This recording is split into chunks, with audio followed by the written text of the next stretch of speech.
जो चर्चा थी कि ईवीएम से अच्छा वही वाला है, तो आप उस समय किस तरह दिखे?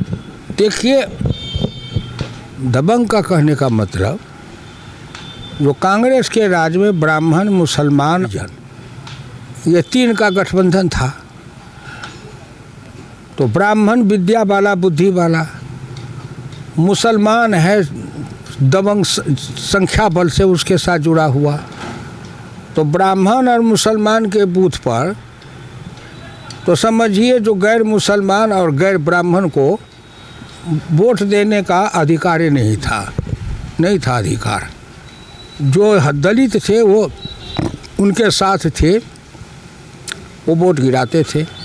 लेकिन जो अति पिछड़ी जाति के लोग हैं या दूसरे लोग हैं, उनका वोट अगर मुसलमान के बूथ पर था या ब्राह्मण के बूथ पर था, तो वो अपना वोट वहाँ जाके डाल नहीं सकते थे, क्योंकि उनका वोट उनके जाने से पहले चार आदमी बैठ गए गांव के प्रिजाइडिंग गवर्नर से मिल के, अफसर सब उन्हीं का, इतनी सख्ती नहीं रहती थी। एक चौकीदार चाहे एक पुलिस वाला रहता था, प्रिजाइडिंग अफसर को बढ़िया से खाना उना खिलाया, चार आदमी बैठ के सबका वोट लेकर के छाप छुप के बक्सा में डाल लिया।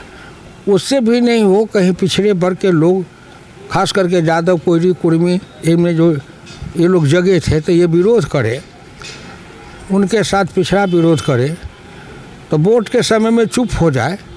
लेकिन जब वोट समाप्त हो तो जुलूस लेकर के उनके घर में आग लगा दे।